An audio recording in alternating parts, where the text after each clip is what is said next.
Good evening, everybody. Happy Wednesday, and welcome to the Sisters interview. Tonight we have the lovely Mo Alima Rowenna de Manning with us.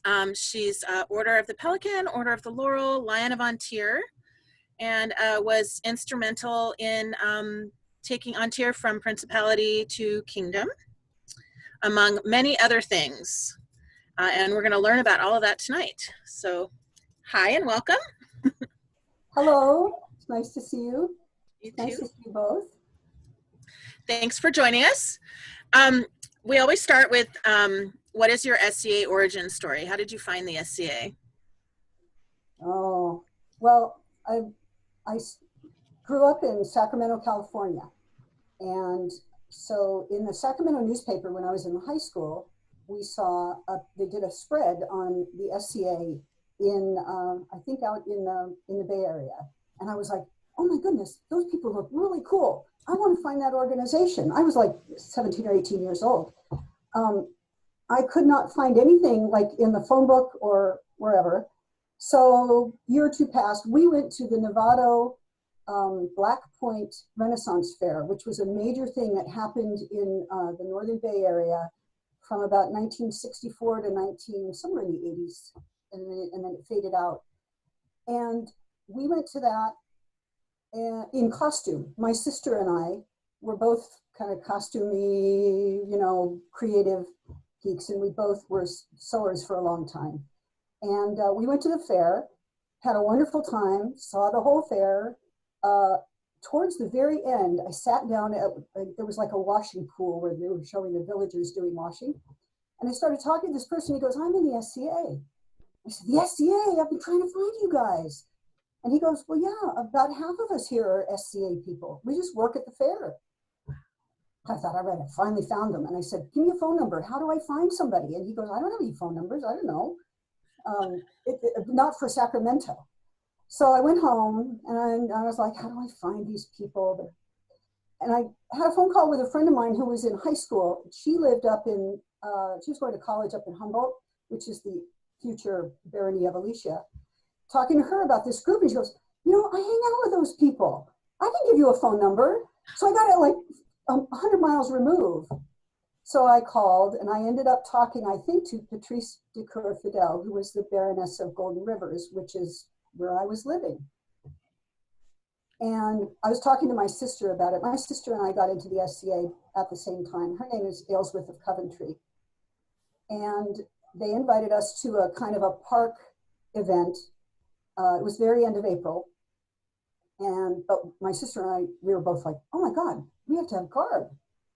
So I made a dress from a simplicity pattern, and I made a kind of a cloak thing and a little veil to go on my head. And I think my sister ended up wearing her Ren Fair costume.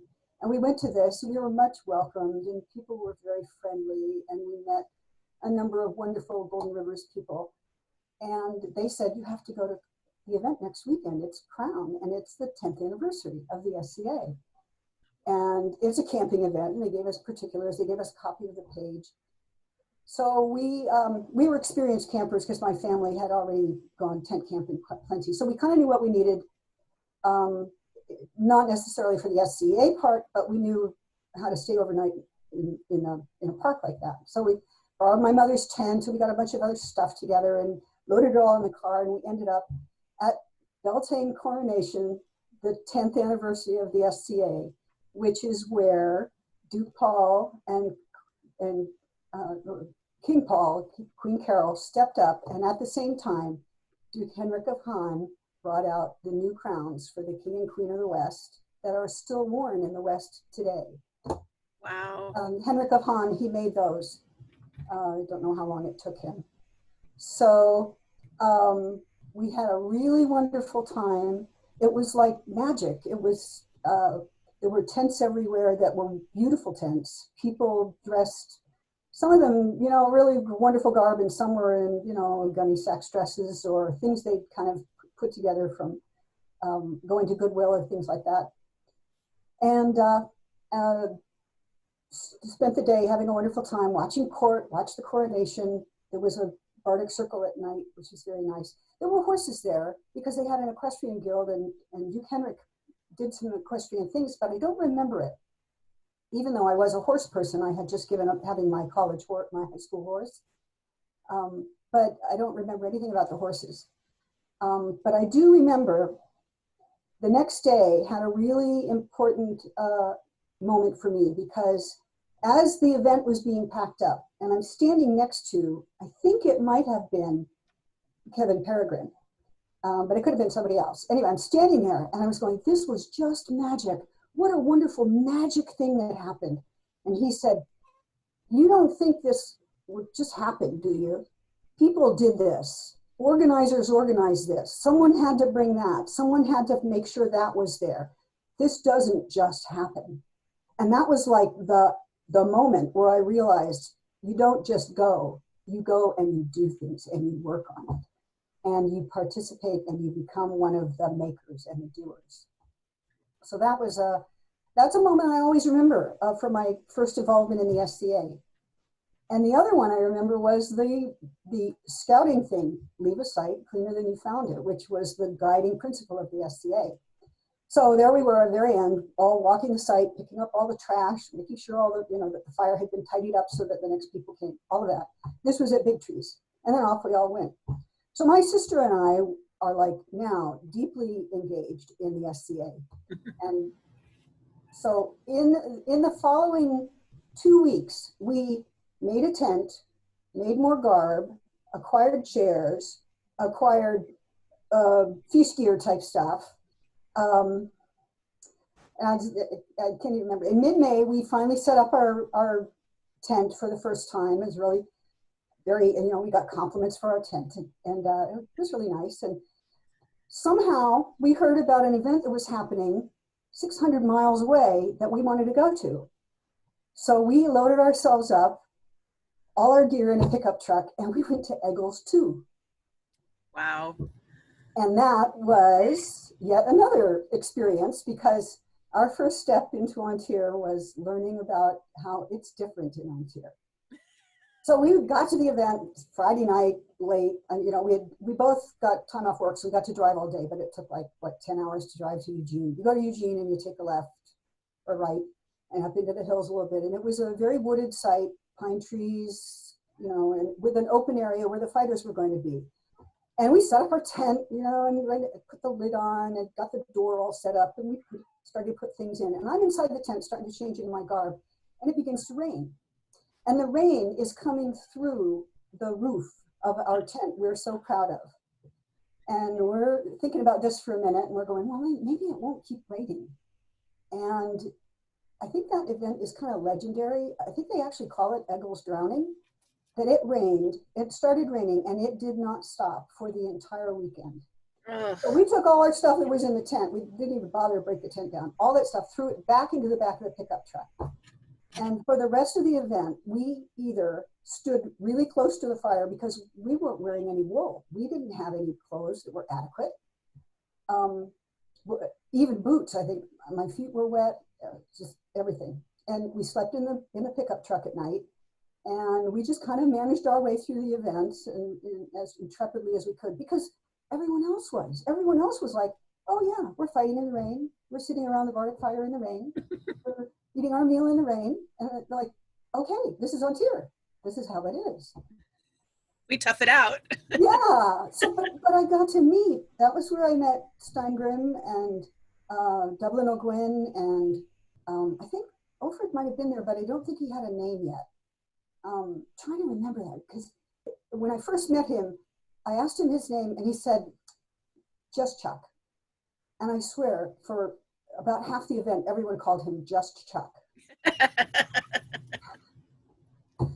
So obviously we were really still smitten, and even though we had gotten drowned in Ontario, and everyone was really nice to us, very helpful. They fed us. So we loaded everything up, headed back down to the Kingdom of the West. And we went to the Midsummer Tourney, and then we went to Crown, the one that Steingrim talked about last week, where he showed up and he was fighting. And then we went to Viking Home, which was a really cool event that went up in Tahoe. There's a reproduction, they call it a Viking longhouse, And I went and looked at pictures of it on the internet a couple of days ago. It really was an impressive building, and it was kind of the backdrop for the event that took place on the lawn, and set up all these day shades, big lawn, prince and princess. Now Kevin and Patrice had won the crown of the West, so they were crown prince and crown princess, and they were there. Steindrum was there, a few other people. I think I hung out mostly in the day shades because it was really hot and an intense sun. But we had a really good time, and there was a good Bardic circle at night. So then we went to Purgatorio, which was where Kevin and Patrice were crowned. And because they were our Baron and Baroness, we did everyone dressed in a certain way and did a procession. There's some pictures on the Kingdom of the West history site. A procession, and everyone had a role, and we felt really included, and that was really wonderful. They wore, for their stepping up, quartered heraldic garb that was so beautifully made. It looked really great with their devices on it. I thought that was, I think that might have been the first time I had seen some heraldic garb and sort of understood what I was seeing. I picked my name approximately in that area. My first name, because it's not Rowena, it's Rowenna. And it was the name that I made up as the name of the character of the fantasy novel I was writing at the time. And it took me like a year to get people to say Rowenna instead of Rowena. But that's where that part of the name came from. And then Manning is a name that I deserve to have because I belong to a really old family from New England that came over from England in the 1640s. And there's more of the family back in England. And originally, as my aunt traced it out, they came from Saxony. So very ancient family name. And so when I wrote to the heralds about that, I said, I deserve to have this name, and you want to see my documentation, I can send you what my aunt wrote. They accepted it. So we had a really good time at Purgatorio, and Purgatorio was Edward the Stuffy's first event. And I had been talking to him about how cool the SCA was, and he was like, how cool is he? How cool can they be? I said, you know what? One of their guiding principles is leave the site cleaner than you found it. And neither of us were scouts, so we didn't know where that came from at the time. But anyway, and so he said, all right, I'll go. They need to prove to me that this is how they really do things. And said, were you a couple at this time? And then I said, so you have to have a name. And he said, okay, I'm going to be Edward the Stuffy. Because I don't believe it. He named himself instantly, and it was just. So he went to Purgatorio, we went to Purgatorio, and obviously had a really great time. And one of the things that happened there, of course, is Gerhard and Amanda attended court there. And we knew that they had come from the back and beyond of Antir in Lionsgate and presented themselves at court as the new Baron and Baroness of the Barony of Lionsgate, which had just been created just a little bit while earlier, with their two kids. And of course, the other two people who were visitors there were Theodulf and Anne, who were Prince and Princess of Antir at the time. And I believe the two cars caravan down, or however it is they got there. They both had two kids with them. And of course, Gerhard and Amanda immediately told their kids to be pages to Duke Paul, or King Paul and Queen Carol. And I think they already knew each other. Paul had been going up to Antir occasionally and went more often later. So that was a cool thing that happened, is I met these 4 Ontarians who later became really important people in my SCA life. So then we went to, we went to Autumn Crown Tourney, we went to Ducal Prize, where I won a bocce contest. What contest? We played bocce. Oh, bocce. You know, that thing where you throw out the target ball and then the other balls. We were playing this was an equestrian event as well, and it was held on a farm. And the only place that they could find to do the bocce, because like for whatever other reason, was in one of the corrals where, you know, the ground was all pitted with hoof prints. And we were playing bocce in it. And Edward was my partner, and I think that we played the finals against someone really prominent with big titles, and you know, and we were these newcomers. We've been in the SCA for like 3 months. And Edward is a pool player. So he had a really good eye, and we won the game, and which was really cool. But playing in a horse pasture, a horse ring, and I won 6 yards of bottle green velvet, which I got to take home with me, and I was going to figure out what to make with it. So then I think the last one we went to in the Kingdom of the West was the Halloween Revel in Golden Rivers, where we had a really lovely time as well. And then Edward and I decided, for various home reasons that had to do with personal, his family lived here, we were going to move to Seattle together. So we moved to Seattle, and our next event was 12th night in Antir, where I introduced myself to Baron Liam and Baroness, her name is falling out of my head, to the Baron and Baroness of Madrona, and we were just like taken in. And within 3 or 4 months, I think Edward was a baronial officer, and I was doing some other things, and so suddenly it was 1977, and we were extremely busy. Wow. So that's what got me sucked in. So how did you find your niche? Like the thing that really made you passionate? Well, I think that I was looking for places to be able to contribute and to be useful and making a lot of friends. And one of the things that happened in May of that year was the meeting that founded the Culinary Guild, the Madrona Culinary Guild. And so that was at St. Edward's Day tourney in May of 1977. And this meeting was called by the baronial arts minister. And we all sat around, but 10 or 12 people, we sat around in a circle on the grass and talked about forming a culinary group, because we knew that it was one of the areas that we didn't see really being researched or worked on a lot in the area. And I was a cook, interested, and there were really interested people in the group. And so we formed the Culinary Guild on that day and went on to have meetings every 2 weeks for the next 25 years. Then we switched to having one meeting a month for the next however long years, and the guild is still going strong, obviously.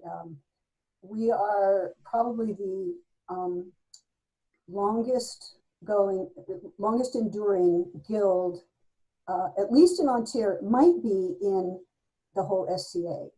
From 1977 on, we've been operating continuously without a break. So the guild was one of the things that I got into, and that began to kind of gather steam, because one of the people who was involved was Master Roger the Goliard, who was a dynamic person. He knew how to engage people. He knew how to get people enthusiastic, and he was doing a lot of outreach and saying, let's get people into the guild, find out what they want to do. And I can't remember if we did we might have done a picnic or some other type food thing, but we were having these meetings and we were going, we need to know what we want to do. We're going to make banquets. We were going to write articles. We were going to teach classes, and we were going to publish some cookbooks and sponsor contests, which I think we had a contest that we sponsored towards the end of that year. And then we were going to do banquets. And towards the end of 1977, we said, well, let's cook the banquet for 12th night, 1978. And none of us had cooked a banquet before, with the exception of, Alison of Dunrobin. She was a mistress of the Laurel. I don't know how long ago that she had been elevated, but she had some banqueting skills. And she basically taught us kind of how to organize ourselves and how to kind of figure out how we were going to arrange getting all this food put out all in one day in a church kitchen in northeastern Seattle. There was about 100, it was either 100 or 120 people that we were going to cook for. And we had about 10 or 12 people working on it. And in order to do this banquet, we emptied our own kitchens.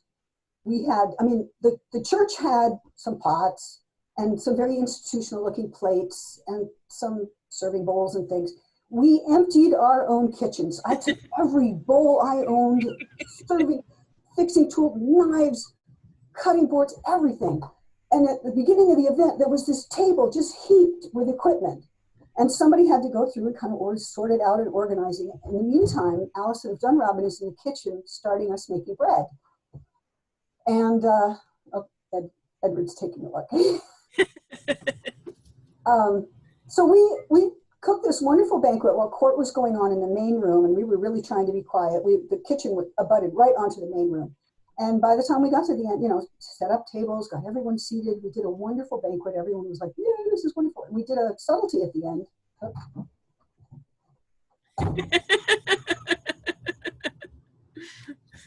We did a subtlety at the end that was colored fruits hung from a tree, and we talked about it. It was a subtlety is a thing that is done in culinary practice in the Middle Ages to excite, be artistic, and it was the first subtlety we'd ever done, and it was pretty cool. So we went on from there to do a couple of charity banquets, and then in the meantime. So you said charity banquets. Were those fundraisers for the SCA, or were they fundraisers for other charities? They were fundraisers for other charities. We wanted to use our skills to help people get raise funds for their charitable organizations, and so we were working for the SCA, but we were also a little bit kind of an opportunity for people to have a special event, and we would do a medieval banquet for them. And it ended up being successful for some nonprofit organizations. And it was experience for us. We needed experience. So so did you guys donate your time and everything? That we donated our time, yes. Okay. There was cost of food, and then everything else, the people who bought tickets, all of the rest of that went to the nonprofit organization. I think we had maybe a dish tax of $1 a person, so we made around $100 that we contributed towards buying equipment. But it was a gift. It was. Yeah. And in the meantime, we were assembling our first cookbook. So we were busy. And in those days, when you're going to assemble a cookbook, this is in the there's no word processors.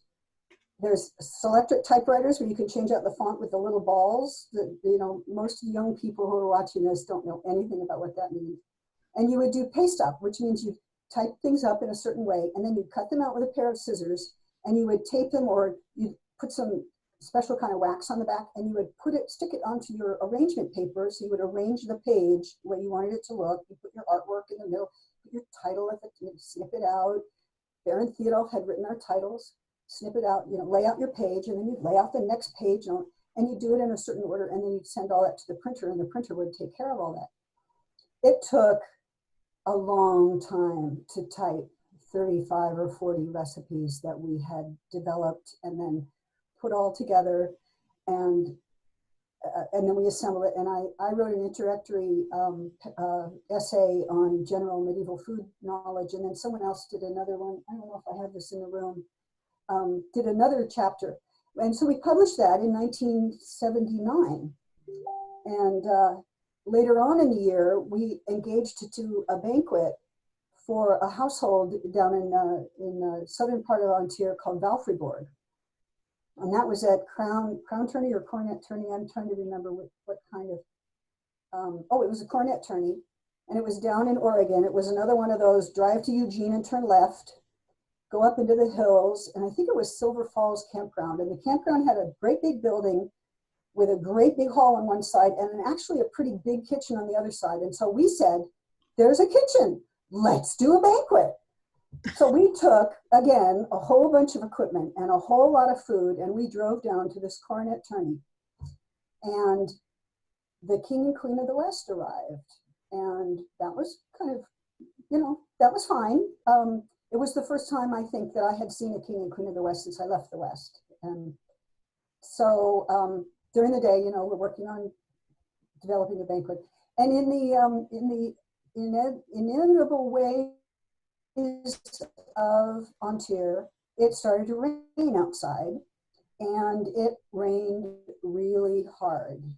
And so as it got rainier and rainier, and tents outside began to get washed out, more and more people started to come in the hall until we had 50, 60, 70 really wet people in the hall. And we were working on, getting them hot drinks at the same time that we're working on cooking this banquet. and get everything all squared away. At one point, the Queen stopped by and was introduced to everyone in the kitchen.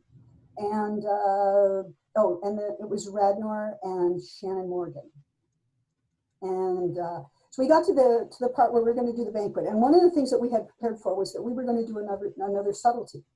And because we didn't want to have to do a whole lot of equipment stuff, we decided it was going to be a living subtlety. Each of us was going to be a food thing. And they weren't medieval food things. They were puns and fun things, like, you know, as one person was hot cross buns and she stuffed the back of her dress with something. And I was supposed to be the sexy tomato. I know, and I like, all right, I'll do it. I didn't even own anything red. I had to go out to the Goodwill and find things that I could put together to make something. And somebody else, I can't even remember what all the other characters were. I only remember those two. And so we did our living, each of us had a little verse to say. So we did our living subtlety. Everything was wonderful. And then court started, and we were watching court while we're cleaning up and everything. And they called my name. And I went up there. I'm still in the costume. Haven't had a chance to change. Still in the costume. And they called up the Order of the Laurel. And so there I am, dressed as a sexy tomato, being elevated to the Order of the Laurel. And I'm like flummoxed and deeply, deeply surprised. The surprise was normal then. People were not warned, unless, of course, they had given big warnings that said, don't ever surprise me because I'll have a heart attack. So it was a surprise, and it was deeply a surprise because I've only been in the SCA for like 2.5 years, and I've been doing heavy food research for a couple of years, but and I felt like I contributed a great deal in that. And one of the things, you know, they cited my accomplishments of food research, food presentation, banquet preparation, and Middle Eastern dance and costume research, which I was doing. And we could talk about that a little later. But so that was the other part of it. So, and lovely, I got this lovely accolade, and you know, all my friends were around me. The Culinary Guild was there. It was just wonderful. And what made it doubly wonderful is that my very, very good friend, Arius, the innkeeper's daughter, was elevated to the Order of the Laurel on the same day, at the same time. And she gave the famous answer when the crown said, will you accept it from us, this honor? And she said, are you kidding? We all remember that one. So, and I was talking about the Culinary Guild, right? The Culinary Guild just went on to do and continues to do really wonderful things. We started, when we were first working with the Culinary Guild, in the old days, there were not that many books. And there was a lot that was still in locked in libraries somewhere. There was a lot that wasn't accessible because you had to pay a lot for some of the books. And there were many things that were in secondary source, like Dining with William Shakespeare, which we call Dining with Bill. To the King's Taste and the Queen's Taste, and then there was Fabulous Feasts, and Plain Delight, I think, was one of the best ones because the original recipe was there. And once we learned how to decode, this was a really important thing that Roger Goliard did, was worked on a way to, he made a word list of being able to decode the recipes so that we could actually make it into English and then do our own redaction instead of the one that was in the book, and create it in a slightly different way, maybe a more accurate with modern ingredients type way. And so we were working on a lot of original dishes. We're working on our second cookbook. We were teaching classes. We did a banquet Ithra session. We also did an Islamic Ithra session banquet. We went on, and then we did a baronial banquet that was for the step up when Theodulf and Anne stepped down, and the subsequent Baron and Baroness, whose names have fallen out of my head, stepped up. Another great big banquet where we had another living subtlety. That one was for Leah of the Lowlands and Anastasia, because we did a pun play on the word leek because of Lee. Makes sense, right? And I was the Lady of the Leek. We were really creative. Well, and the Culinary Guild has fostered and brought up so many people in the SCA. Yes, yes. I think getting people into the kitchen, getting people to be able to do things and contribute to the event in a way that they find approachable is really one of the big services that the Guild has been able to do. The other one is demystifying what is medieval food, and that it's good and that it's tasty. And the other precept that we have, of course, is when we do a banquet, the food goes out hot and on time. And I think there was one time, maybe 10 years ago or so, when something happened that we were asked to delay. We were like, you do realize that we were ready at 6 o'clock and we're holding this food that doesn't hold very well, and so we really try not to do that. Yeah. But one of the most important things we wanted to do was demystify medieval food, make it approachable. One of our most important pamphlets that we sell in the second series, we started a new series that is all original research. It's called The Feudal Gourmet. And for people who remember from the 90s, there was a TV show that was the Galloping Gourmet? No, The Frugal? anyway. Wasn't there? It's the Frugal Gourmet, isn't it? Yeah, that was the Frugal Gourmet, and ours is called the, my brain's starting. Feudal Gourmet? Feudal Gourmet, yes, thank you. That's a good plan. We have 9 or 10 pamphlets that we've published that are still in circulation. And each one of those is all our original work. Do you still sell those as a guild? Yes, we do. Do you have a website? Yes, mcg.ontario.sca.org. Awesome. Or just Google Madrona Culinary Guild and it'll come up. Although we're not selling pamphlets right now during the stay-at-home period because we can't get new stock because we can't run them through our printer to do the work, and so right. We're on hiatus. So good to know. Good to know. So you mentioned ITHRA in there, and I know that you were involved in ITHRA for a really long time as well.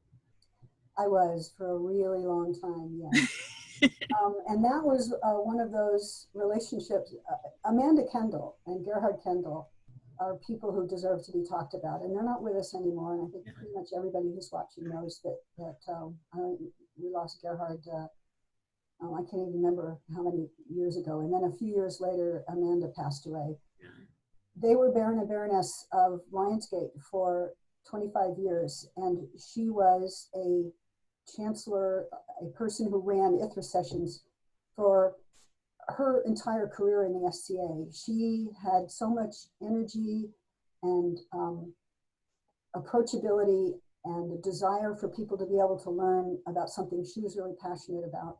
So if you get involved with Amanda or Gerhard, you are going to be drawn into their enthusiasm and their kindness and their generosity, and they put an imprint on Ontario. I think there are parts of the way Ontario is that are because we had Gerhard and Amanda and other people like them. Yeah. With the generosity and the courtesy and the constant example of this is how to be. And Gerhard, I think it was maybe a year before he died, he was pretty ill, and he was at an event. I think it was maybe a Clinton War that I was at, and he knew that I was into Scythian culture, and he brought over the Min's book. It's called Scythians and Greeks, and it's got his name in it, and he gave it to me. He gifted it to me, and it's a book you can't get. It's really rare, and it's every time I look at it, every time I touch it, I just get a little teary because it was the sweetest thing. And that's just, I mean, who was I, that they were very kind people. So I'm sorry I interrupted you. But. And fabulous with newcomers. And one of the basic principles of the University of ITHRA when it was established was this is a way to bring our newcomers in and really integrate them, really help them learn about what we really mean when we're talking about being this recreation organization and what we're trying to live. So the university was actually founded by Michael the Black, who was a Madronan. And the first few sessions were called the University of Madrona. And then there was, I don't know what instigated, I wasn't here, to then make it westwide, and it became the University of Ithra. And Carol of Bellatrix was one of the operatives who was holding sessions down in the Kingdom of the West area, and Amanda was in charge of everything that was happening well, Amanda and Michael. And I went to, I think, Ithra number 4, which was held at his farm and had a wonderful time. And I was like, oh my God, this is really cool. And Amanda, if you show any enthusiasm, she's just going to suck you right in. And so she asked me, did I want to learn how to do this? And because she wanted to expand from Lionsgate and have a campus in Madrona again. For some reason, Michael wasn't involved. I'm trying to remember. It might have been whatever. So she started to train me on how the basic principle of Ithra was. You pre-inform your instructors. You have pre-registration so that the instructors know what's going on. They know how many people to prepare material for. You get a site that's conducive to education, although a lot of them have always been held at outdoor events and things like that. And, everyone wears garb, which is the kind of thing that is unusual for it being a non-crown or a non-fighting type event. But we were all in garb. And so she got me, I started to work on the first couple of sessions that I did. She came down to be there at one, and she's standing at the banquet or the little dinner we had at the end. And she's like, and I'm going to elevate Rowenna de Manning to be chancellor of this campus. And then she turned and she looked at me and she said, and regent. And regents is the governing board of the University of Ithra. And she caught me by surprise. But I'm like, you didn't ask first. Not that I recall, but I was game. I was fine. And we worked well together. For the next 19 years, I was part of the governing board of the university and going around Ontier, helping bring chancellors along, helping them become, there was a chancellor training thing, and we kind of did that all over Ontier. We established campuses in Adiantum and Wheelsmere. Wheelsmere was Elaine Graybeard, another wonderful person. She now lives in southern BC, I think. A couple of other campuses. The university was an important establishment for the cohesion of Ontier because we were kind of all learning the same general things. And the newcomers were learning basic principles that we were all, that we were all interested in. Right. It Gerhard, put everyone on the same page. Yeah, Gerhard Kendall taught a class called Chivalry and Etiquette that was part of the standard curriculum. There was a standard curriculum of a certain number of classes. Chivalry and Etiquette, Intro to the SCA, which is how does the SCA work? What is the board? What is the this? What is the that? Survey of the Middle Ages, Survey of Costume, Fighting Appreciation, and then you'd start getting into some of the, architecture, a couple of, I can't remember it anymore. I haven't done. And you could get, as a student, you could get degrees. You would go through the various different curriculums, and at the end of that, you would get your Ithra Lector or Sciente, and one of them was more towards the arts, and the other one was more toward the sciences. And then you could also earn something that was in special schools. If you did a deep dive into a certain culture and did a whole lot in that culture, you could get a degree in special schools, which never quite got fleshed out, I think, the way Amanda really wanted it to work. Mm-hmm. But it was conducive to us having a lot of specialty sessions. So in those years, from about 1980 to about 1986, everywhere I went, I carried a little book that I used I would talk to people. I was like, what do you want to teach? What do you want us to teach? I did a Fighting Ithra. Steingrim came as the premier teacher, and they did classes all day long on various different forms of fighting, and then history of various different kinds of forms of combat, making armor. I think Montfort came for that, and I had him in a classroom building. We were on the University of Washington campus for some reason. that we got a building to use for free, and we had all these wonderful classrooms, and he wanted to teach a dishing metal class. I said, fine, great. So in the afternoon, his dishing the metal class starts, and he's in there teaching the students and going wham, wham on metal. And it was a Sunday afternoon. And there's students on the next floor. I didn't even know. I mean, University of Washington students, and they come downstairs like, what the hell are you doing? He's like, I'm dishing armor. Of course. We're trying to do our work. Oh no. That's awesome. And with ITHRA, teachers also got, like if you taught a certain amount of classes, you would get little certificates or Yeah. The first time you taught your class, you get a 1/3 master. When you taught your class 3 times, you would become a master of that subject.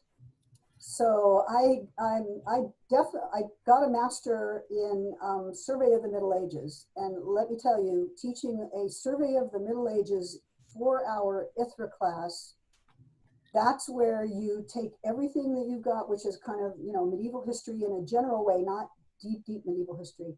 You try and stuff it all in your head, kind of organize and outline, and then you go into the classroom and you just take your brain and lay it out there for the students.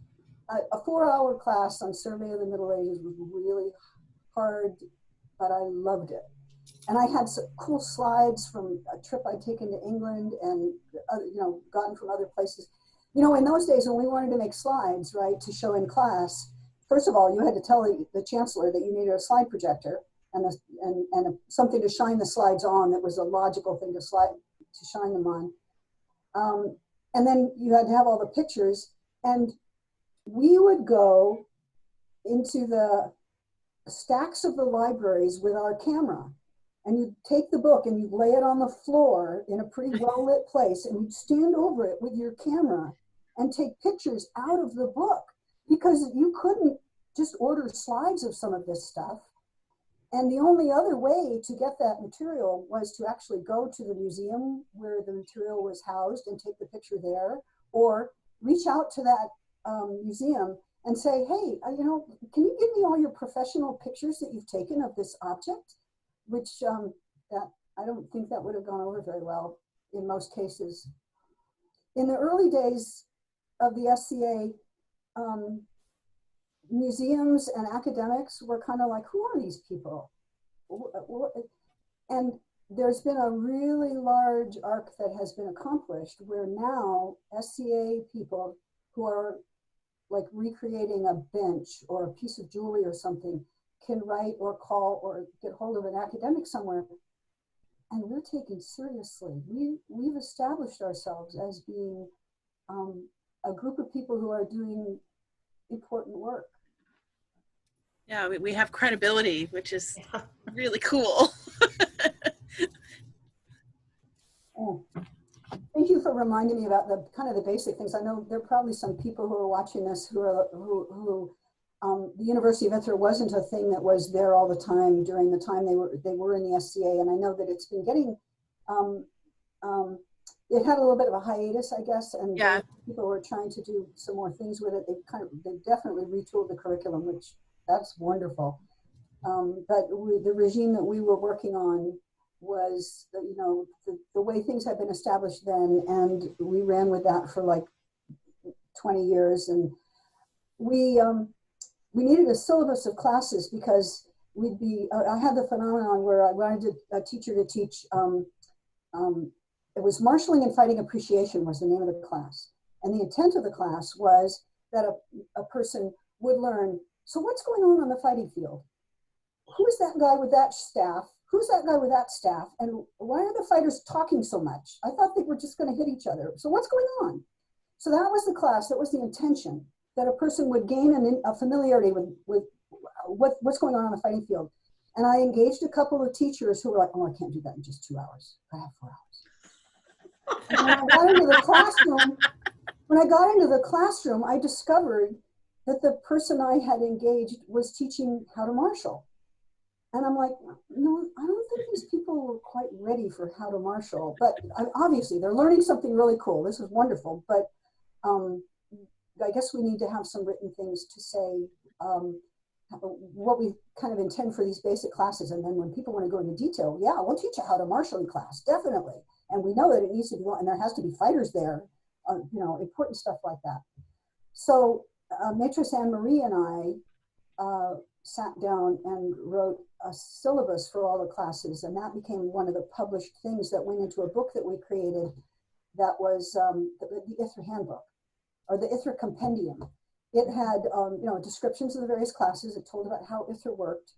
And in the back was a lot of pages where students could keep track of their own, all the classes they had taken and everything they were doing, so that they wouldn't keep asking us. And you know what, you should put up that picture, Rivkin, the one of me sitting there in the purple dress with the big book.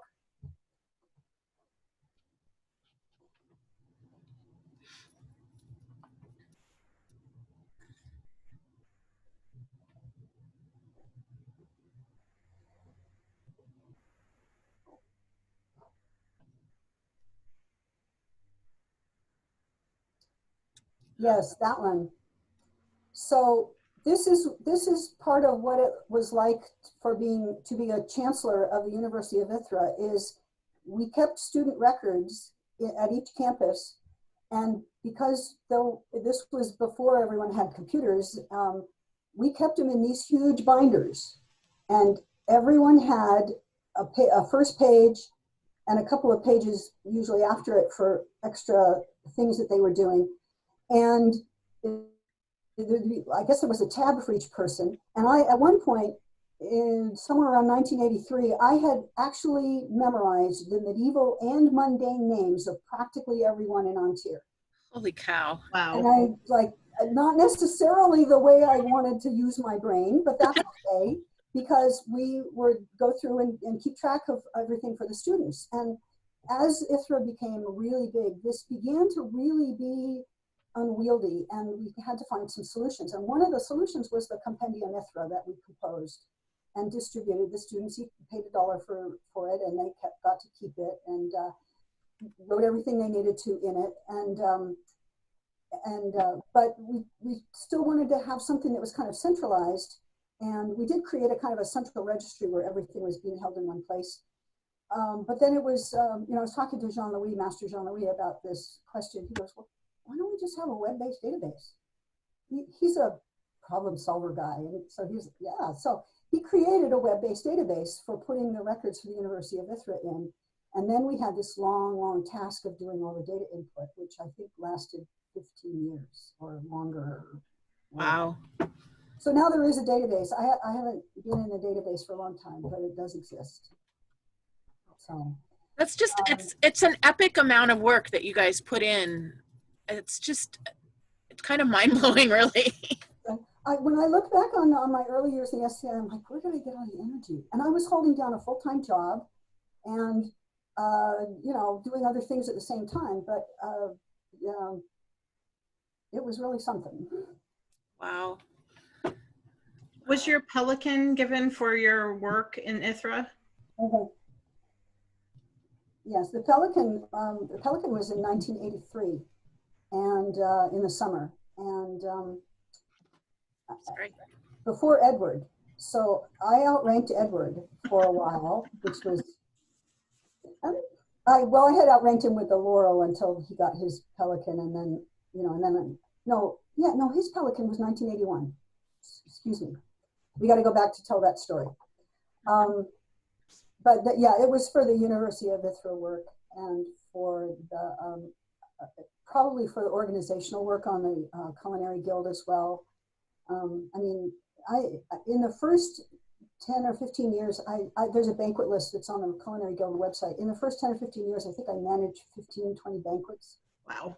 And you were busy. It was a lot of work. We were busy. So, you know, things moved really quickly in those days too. And the reason, which we can begin to segue into, is because we didn't see the King or Queen very often. So in a way, the philosophy was, if the King and Queen is here, we need to kind of get business done. You know, so we could talk about the Ontario Rebellion if you want. Sure, that would be great. And the making of the kingdom. I got to bring up a little thing over here on my computer. And I'll take a deep breath and a drink of water.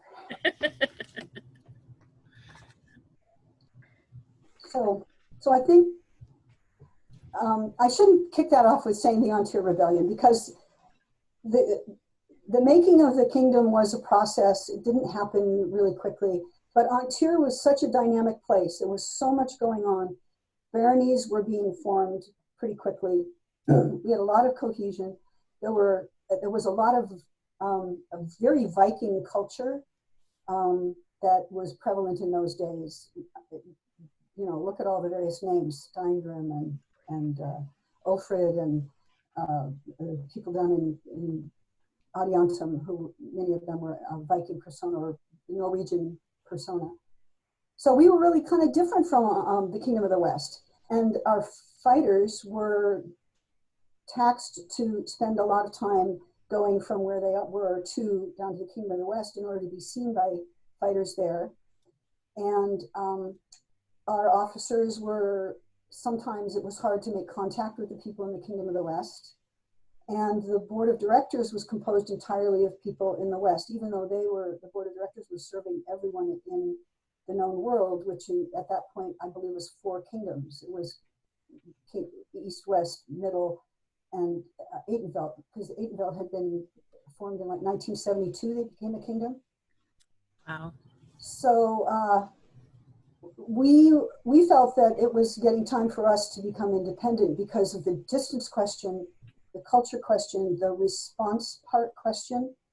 And it was interesting to hear Steingrim last week say that there were 3 different petitions that were sent down to the Kingdom of the West before the third one was the successful one, but the other 2, which I didn't know about, I wasn't involved, I guess, in those areas at that time. But in late 1980, it became, let me make sure I got my date right here. No, sorry, it's 78. Late 1977, and Edward Zafran was prince. I think it was, I can't remember the princess of that time. And there was a movement among various different people, especially in the Madrona area and central area, that we really needed to become a new kingdom. It was time, it was really, and they called themselves the Ontario Rebellion. And, there was a Star Wars tie-in. And of course there was. And there was quite a lot of conversation about we're being held back, it's time. And we asked the board of directors what it is that needs to be done. We've got to have population, got to have a functioning people who are in administrative positions, got to have well-run events that happen regularly and things like that. We were like, well, yeah. So that group was very enthusiastic about that. And they had been talking to Edward Zafran, and they were saying, well, why don't we just do it? Why don't we just break away from the SCA, form our own nonprofit organization, and we can be this different thing, kind of parallel with the SCA. And it's possible there were some organizations that had formed at that time, like Markhaven and a couple of others that had been at Penzic, and were sort of parallel, but not exactly like the SCA. That may have been something that inspired them. I wasn't part of the group, and I don't recall talking a lot to them. But the upshot was that it became known that Edward Zafran had talked to Manfred and Caressa, who were the crown prince and crown princess coming in, the Tonist and Tanista is what we called them, to say, well, we can just kind of do this at 12th night. I will declare myself king, and then I'll crown you king, and we'll have this nonprofit organization, and we'll just kind of build from there.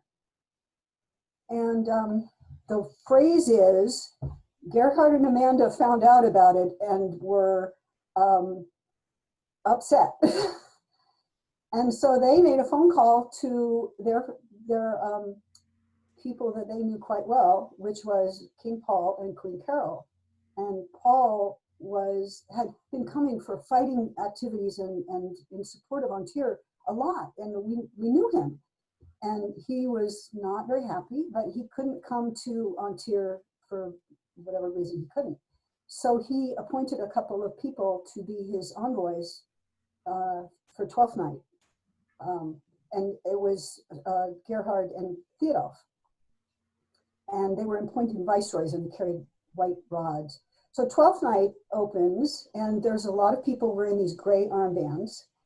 And somehow there was a kind of a spontaneous movement for other people to wear purple armbands. And that was the Royalists and the rebellion. And so the point came that Gerhard and Amanda, you know, this touched on fealty, and this touched on our relationship with the whole organization. So there was a meeting called, you know, Steingrim talked about the back rooms and the smoky rooms and the things. This was one of those smoky room ones that there's a number that happened, but this was the one so I just happened to have interviewed Edward and Theodulf about this because I was involved in writing the 10,000 word history of Antir that was prepared for the 50th anniversary celebration. And so I wanted to make sure that I got my facts as well as possible for this particular writing. And you know, some people may remember some things differently, but this was the thing that I was told. So various people took the people who wanted to be rebellion, including Prince Edward Zafran, into a back room. And for 2.5 hours, there was a long discussion of the pros and cons, and then, no, we don't want this. And what have we done to actually try to fulfill the requirements that the board has asked for becoming a kingdom? You know, have we done that?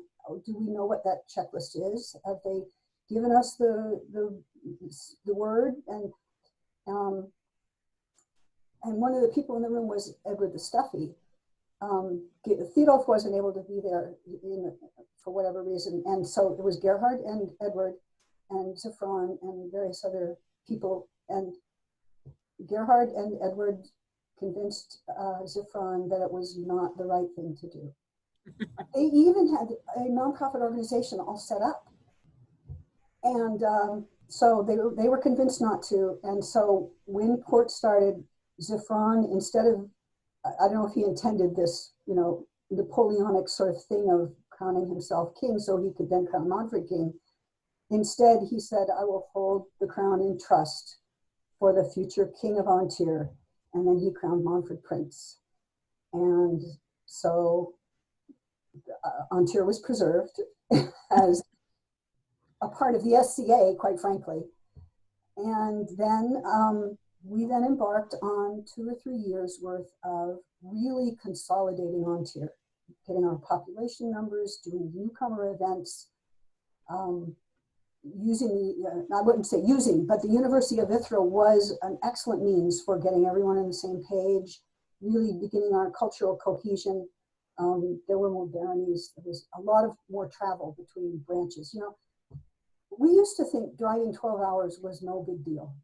And in the West, they were like, this is one of the things that I wondered if the kings, whether the fighters who were entering the lists in the West, did they think about this? They were like, okay, if I win, I'm going to have to drive to Antir at least twice, aren't I?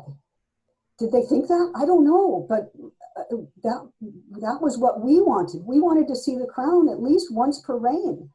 And so we, over the next 2 or 3 years, we built this whole structure of Antir. And then at 12th night, 1981, we sent in the petition that was actually sent to the board, to the King and Queen of the West, reviewed at the next board meeting, and we found out in August, or no, it couldn't have been in August, it was a little earlier than that. Sometime in the summer, we found out that the board had approved it. Huge sigh of relief, and then suddenly flurry of activity because we had to form a kingdom committee.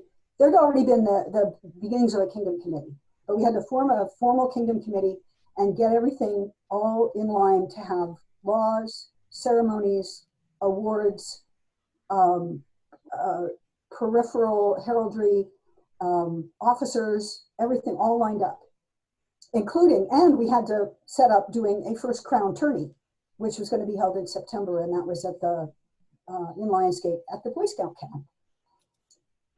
And Edward the Stuffy took on the job of being the head of that committee and got everyone all the roles were fulfilled, all the work was fulfilled.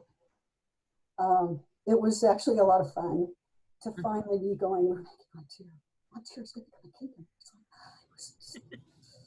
It was so cool. So we had this crown tourney that was our crown tourney. And there was an Ontarian on the throne. It was so cool. It was Steingram and Steingram and Lenore, no, I can't remember the queen, but anyway, it was very, very wonderful to have Ontarians being presiding over this important event. And so the tourney was fought and Montford won. And then we were on our way towards heading to 12th night, which was where the coronation was going to happen. We had a meeting somewhere, it was at Malin and Sklonis's house in Lionsgate, sometime in the period after that. And we were like, mid-level awards. We need to have mid-level awards. They give grant of arms, or it was the equivalent of the Rose Leaf and Leaf of Merit for the Kingdom of the West. And so we were sitting around kind of brainstorming about symbology that was meaningful to Ontier. And at one point, I said, so a portion of the lion, let's see, what about the arm of the lion? And everyone was going, oh, that's just kind of not very inspirational. So, well, what about in French? And Keldy and Malin said Jean de Lion, and that named that award. And then other people in the room were doing the same kind of derivative, drawing from inspiration of the symbols thing. And we lit on the drop of blood being inspirational for the pelican. And that was the Goutte de Sang. And so in their living room on that day, we named those two mid-level grant awards for Ontier. That's super cool. So I have to ask you a question, because there's like this urban legend that the Ontier arms are like a Shakey's pizza tablecloth with a lion on it. Like that was the genus. No, as a matter of fact, I had asked Theodulf about that when I was working on the 10,000 word history. And so let me do a Control F search here.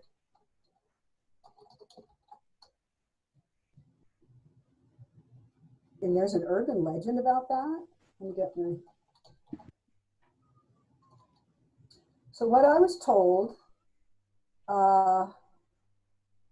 Ontier's arms was just Chequy or in argent, and you always have to make sure you get the or in the upper left corner, start with gold.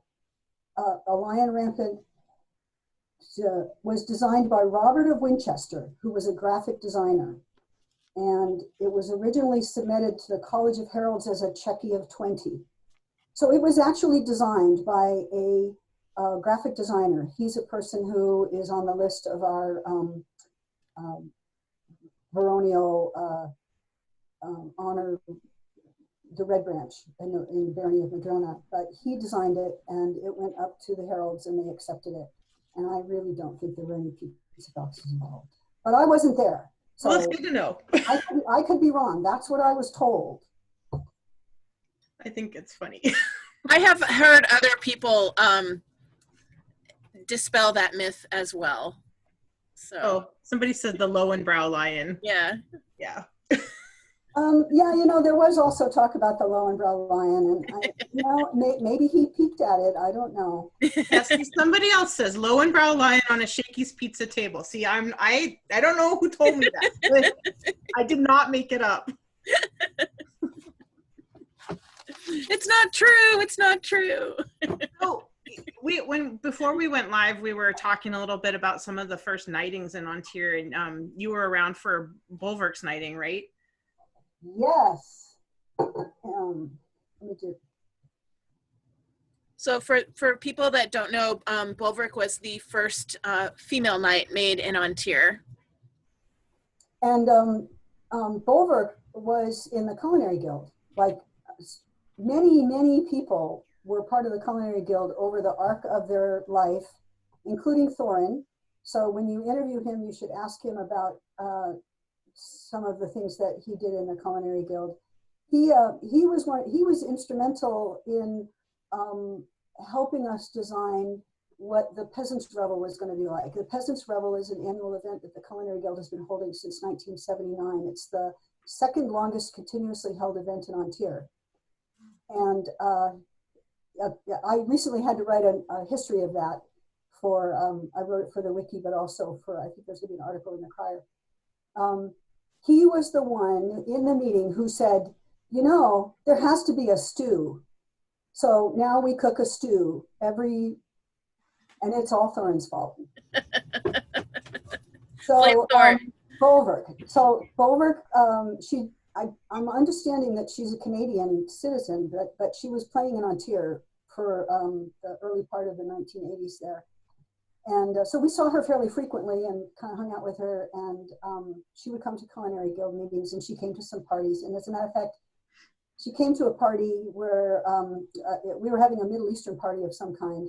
And I loaned her some clothes because, you know, she didn't have anything Middle Eastern, of course. And so I loaned her a few things. And then I was looking at her and I was going, you know, you need to wear a little makeup. And she was like, I've never worn makeup. So I took her into the bathroom and I actually put on some makeup on Bolverk. Only time in her life, I think, that she's ever worn makeup. She may correct that. But so she had just been doing wonderful fighting things over a number of years. And she was called up into court at September of 1982. We were a kingdom, obviously, because we had been created a kingdom, and our 12th night was in January of 1982. And the Culinary Guild cooked the banquet. So she was called up, and Torvald was king, and I can't remember if he actually told her then that she was going to have a vigil or whether she had been told before that. But the knights erected a white tent way down at the bottom of the site with a kind of a circle of other tents around it, and that was going to be her vigil tent. And then she went in there for a vigil. I can't remember if there were other things like dressing her in a certain way or anything like that, but so she was having her vigil. And we, the other peers of Ontario, went down to the bottom of the camp, and we were like, well, can we go and talk to the vigilant? And they're like, no, it's just knights. Only knights have vigils. That's historical. Only knights have vigils. And so we didn't get to go in and have an encounter with the vigilant. And we started thinking about this vigil. You know, aren't we all peers together? We're all equal rank peers, right?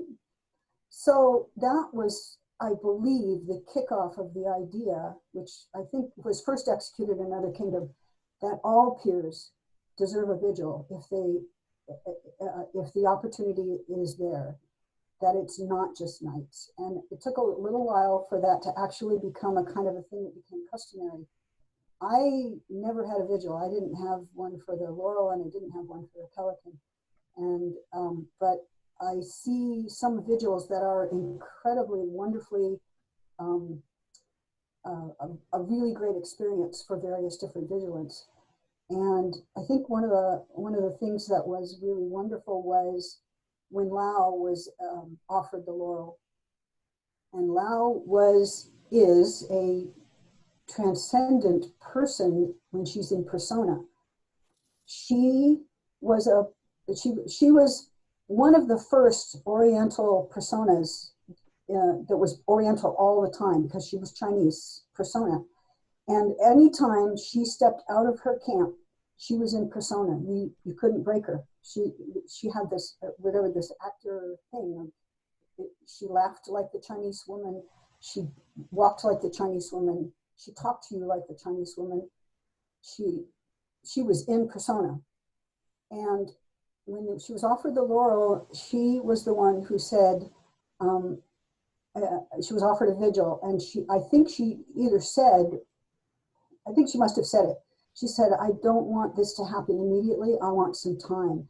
And she was the first 3-month vigil from one crown event to the next crown event. That's my recollection. There may have been someone else who had a long vigil like that, but at a fighter practice, she came to me to talk to me about what she was what she was about to embark on if she decided that she wanted to do this. And I had a long, wonderful conversation with her that I probably would not have had if her vigil had been at an event, had been only a few hours or under other circumstances. So I could really see the benefit of a vigil and the benefit of a long vigil if a person wanted it.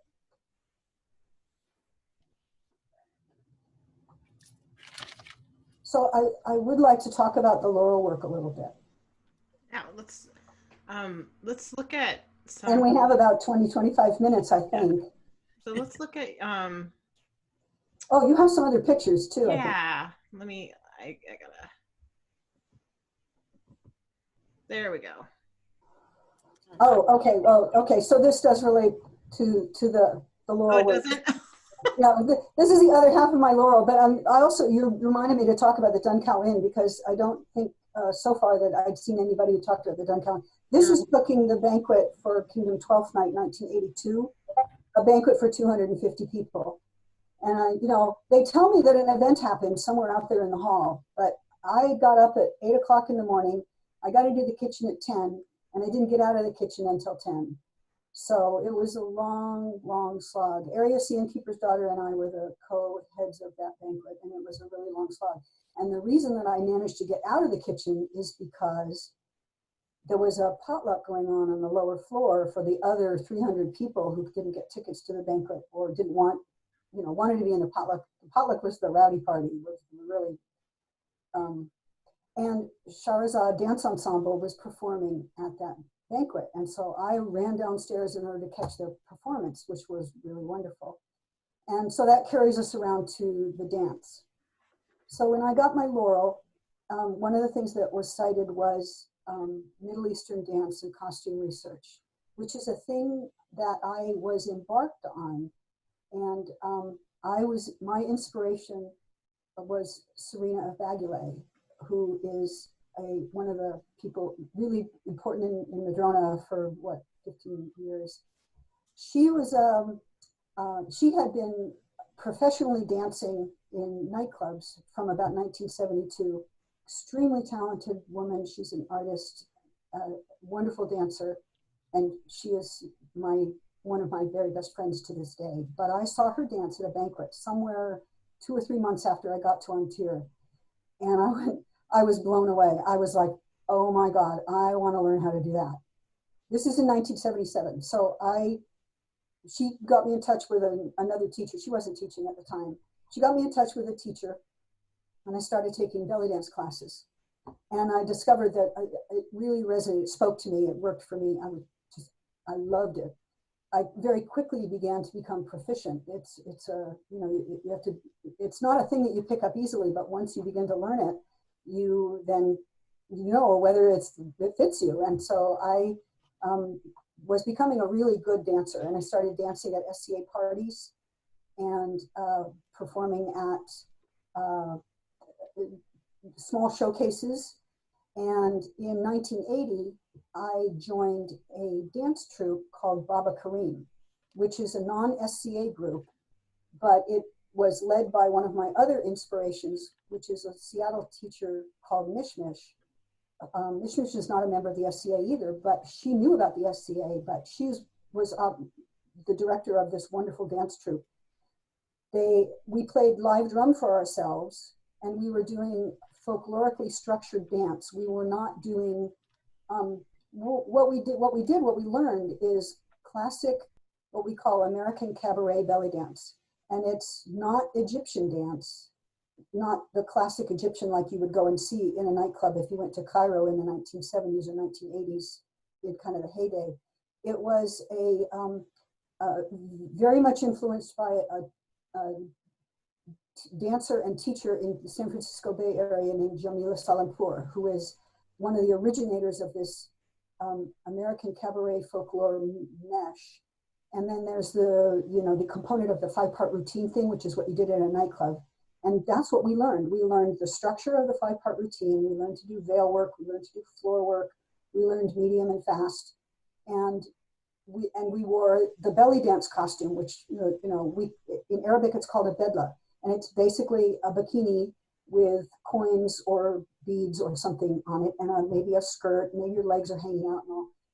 And that is not medieval. It's a modern artistic presentation of a dance form that was very popular in America in the 1960s, 70s, and continues now. Obviously, there's a great deal.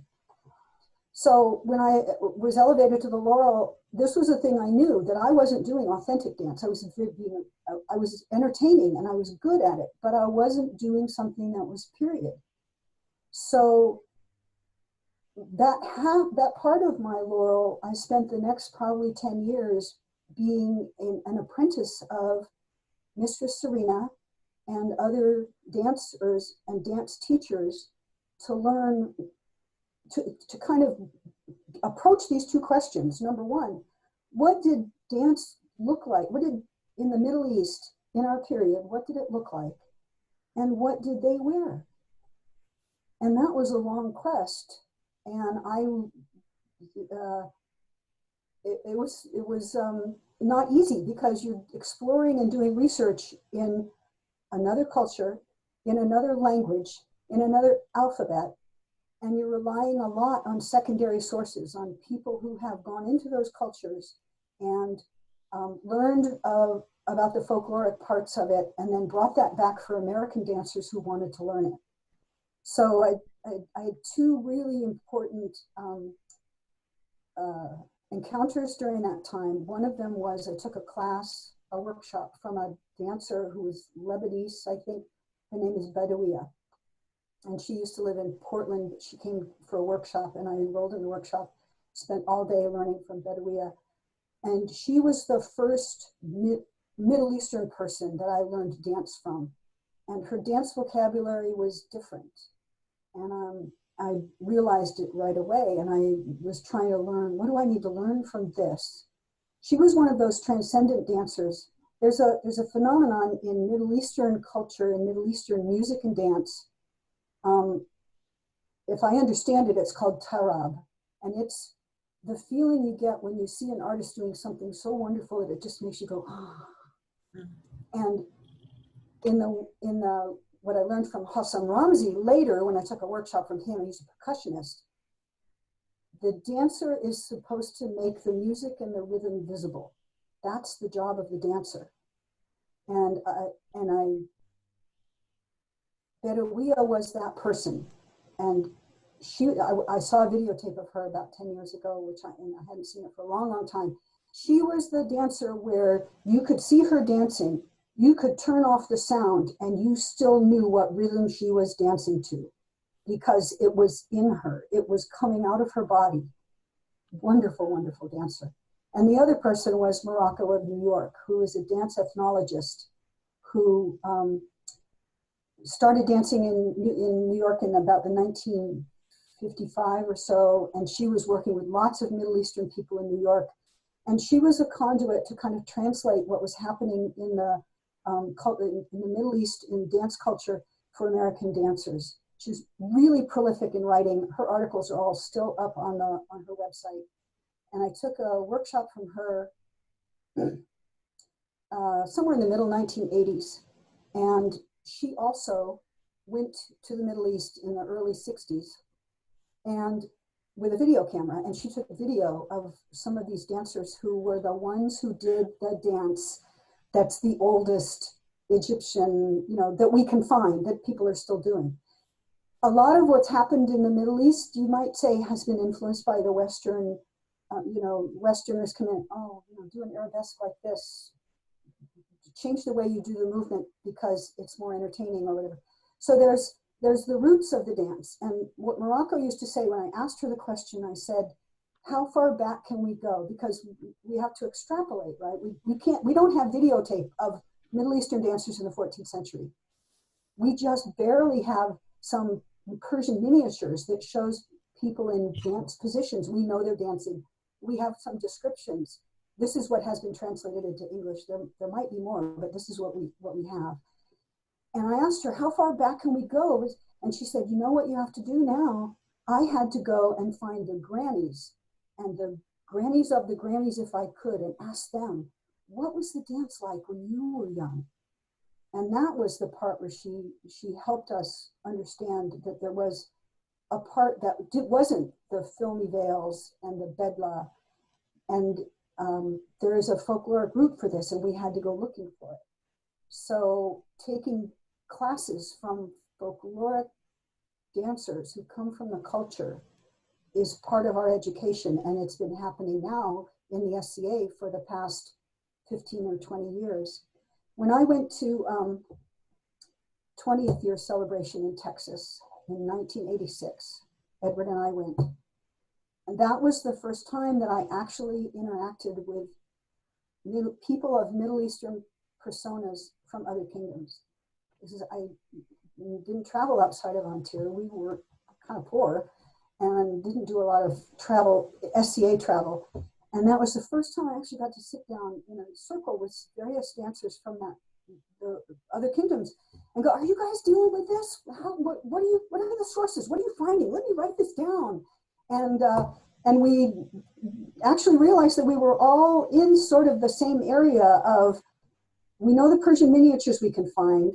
We know the folkloric cultural thing. We just need to get better. You know, maybe definitely we should learn Arabic or other languages that have to do with that, but we need to find the teachers who are the teachers of their culture so that we can learn some of what actually comes out of that culture instead of belly dance.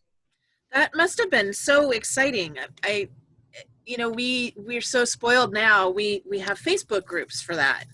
You know, you can find someone who shares your interest, and you can find a support network, because I'm sure I know that even now personas that aren't white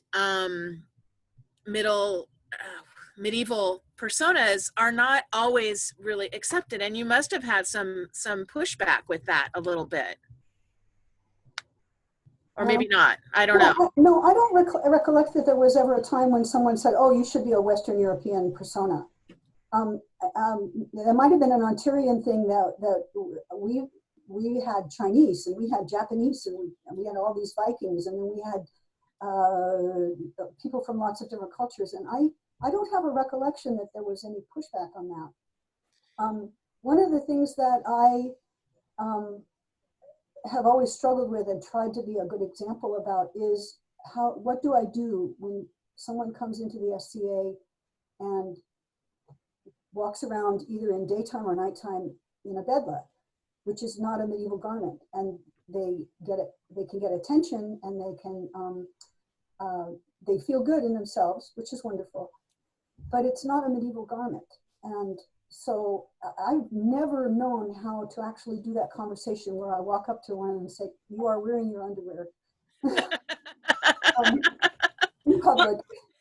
Thank you for not doing that to somebody, because somebody did that to me at a Penzic, because I was wearing Elizabethan and I didn't have the proper, and it broke me a little bit, and I stopped doing Elizabethan. So that's I knew that that's certainly not the way, but it's been hard for me to have successful conversations where I say, you know, let me tell you various different other garments that would go along with what you want to do. One of the stories I wanted to tell was when I met Goran Dut, Mistress Goran, who started the SCA. She began playing in the SCA, I think, in Blathanor, and now she lives down in the Kingdom of the West, in Caid. In Caid, yeah. And I was very honored to be her friend and always be recognized by her whenever I encountered her. And she was excellently communicative and diplomatic in telling me women did not wear tassels tied around their hips. And she, and I actually did kind of try. I was like, I have this picture, I have this other picture. She said, no, camels and horses wear tassels and women don't wear tassels. And I put my tassel belt away. And for people who don't know who Goran is, she was born in Armenia. She is an Armenian American who is a Laurel, and she lives in Caid now, and she's amazing. So yes. I just wanted to give some background where she was coming from with telling you what was and wasn't appropriate, because it was her culture. Yes, and absolutely. I trusted that and knew that, and that was a thing to be accepted. So the other thing, of course, that runs parallel in all of my career with the SCA is my regime in Shahrazad Dance Ensemble. And Shahrazad was formed out of a core of, Mistress Serena. And for a little while, there was an involvement by a dance ethnologist named Laurel Victoria Gray, who now is a person who directs a Silk Road dance ensemble in Washington, D.C. And her troupe performs at embassies and at the White House, or did when it was President Obama. And she's the person I've always wanted to go and take a workshop from her, but Washington, D.C. is a long ways away. Anyway, so Shahrazad was formed and was prevalent and occasionally performed at SCA events. And I didn't feel like I was ready for Shahrazad until finally about 1987, when I went and talked to them, and I said, do you want me? And they were like, yes, of course we want you. So I joined Shahrazad, and I am still in Shahrazad. And so from that time, I had the SCA and then very busy career in this semi-professional dance troupe. We did about 14 shows a year. We rehearsed 2 hours once or twice a week. I did a lot of other work. And so the Shahrazad is made up of, if you count me, 3 Laurels, 2 other people who used to be in the SCA, and then a person who knows the SCA but never really played in it, but she's a wonderful, wonderful dancer.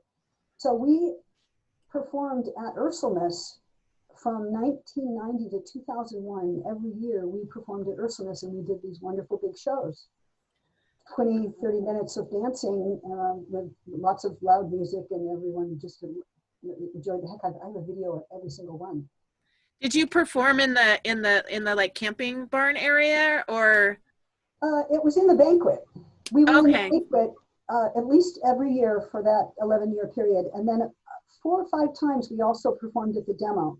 But the difficulty we had was with the arena area, because the dust, when you're, as fighters, when you're being really vigorous and you're sucking in all that dust, after a while, it just makes you feel awful.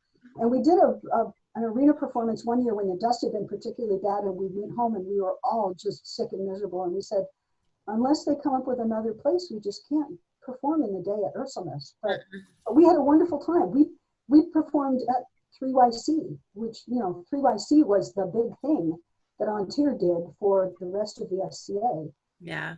And, so what do you think we could do to make performing arts more visible now? Because it seems like they aren't really anymore.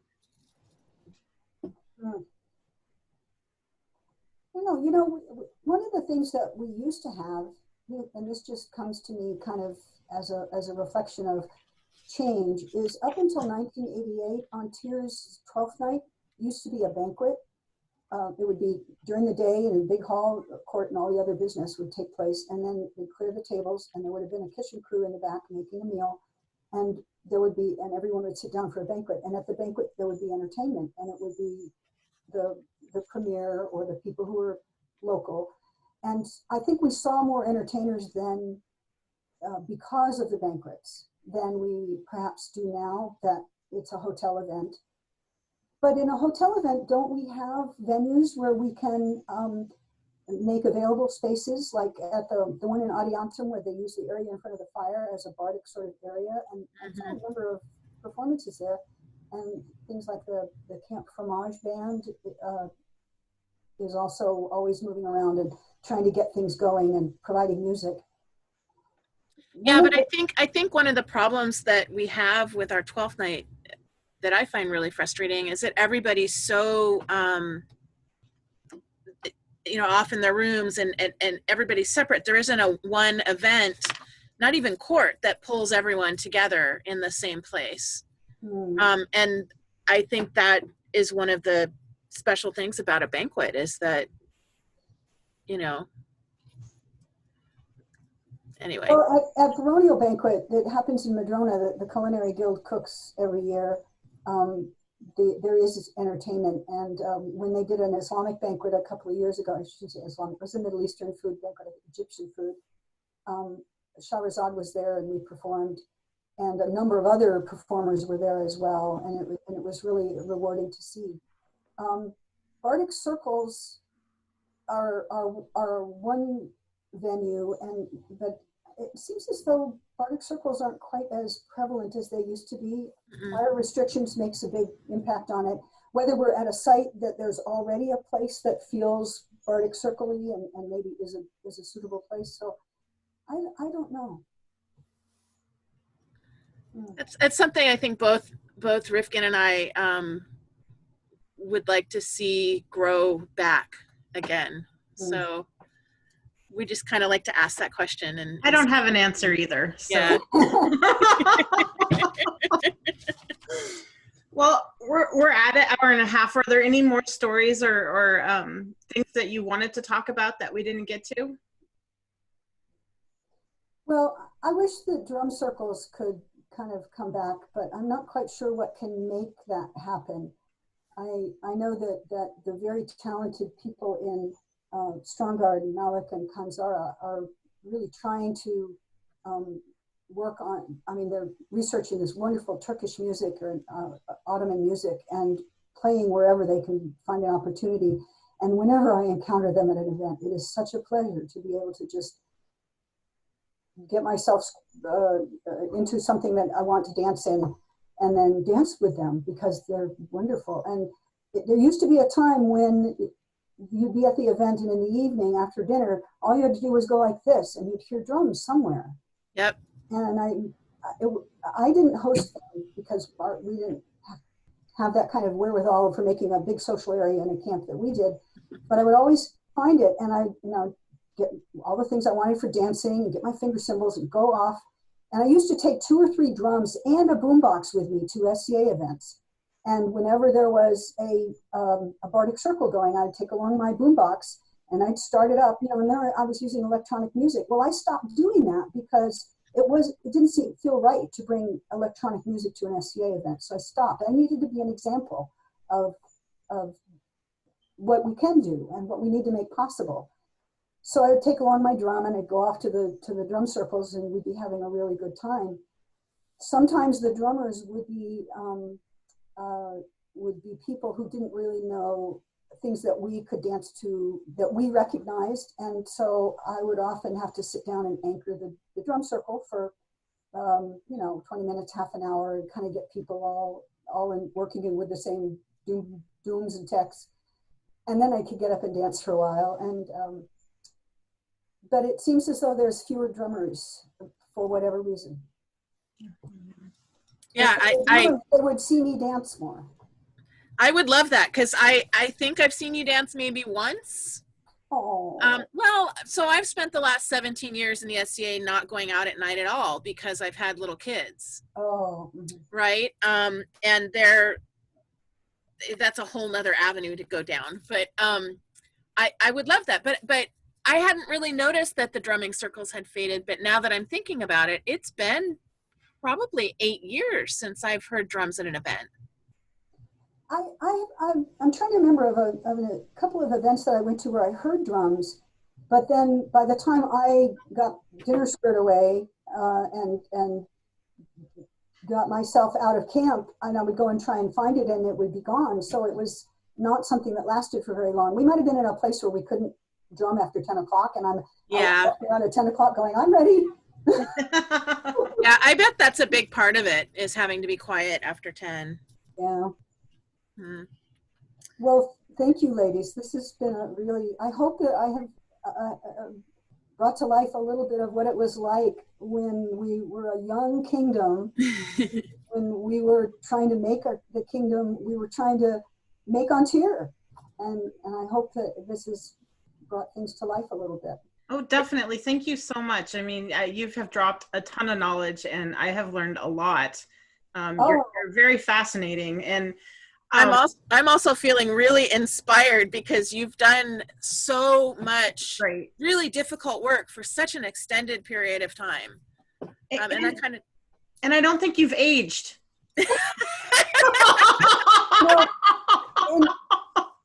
In 2018, right after I retired, I went to a 5-day intensive workshop with Amel Tafsout, who is she is an Algerian Berber woman who teaches folkloric dances from the Maghreb. And I went to this dance workshop. I was with other dancers who were in their kind of their 30s, and I kept up with them. Even though I was having a bit of an allergic reaction to something in California, but who knows, but I felt really proud and pleased with myself that I was able to keep up with them and also keep up with the curriculum and have such a wonderful time. Amel Tafsout is an amazing dance ethnologist and representative of her culture. She's Amazish, and Amazish dance is becoming a little bit more common in the regular dance world as well as in the SCA. So I know we're trying to kind of wind down, but I want to ask one more question. Okay. Do you still take dance students? No, I haven't taught. I taught in the 1980s for probably 7 or 8 years, but then when I got into Shahrazad, I just didn't have time and bandwidth anymore. You know, I'm the person who has the closet that has the Middle Eastern, the medieval costumes are over here, some Middle Eastern stuff right here, and all of this is Shahrazad troop costumes. You know, the space is out. So no, I taught dancing to the drum for the University of Ithra several times, and I think the last time I taught a Tunisian class, and I also taught a class in Vivra, which is a head tossing. It's a very folk significant dance, which I didn't know enough of when I was teaching it, so I needed to get my ducks in a row in the 90s, but I haven't taught that much. I try to be an example. I try to be the person that people look at when they see me in the SCA and they go, I could look like her, I could dress like her, I could be like her. She, you know, that's not scary, it's not too grand, it's, you know, that's an example of a thing I could be. That's what I've tried to do. Well, I think you've been very successful, and I think that you are a total badass. Thank you. Thank you so much for your time and sharing all of that with us. I really appreciate it. Thank you. They're just my stories, you know, other people have other stories. Thank you. All right. Thanks, everyone. We'll see you next week. Good night.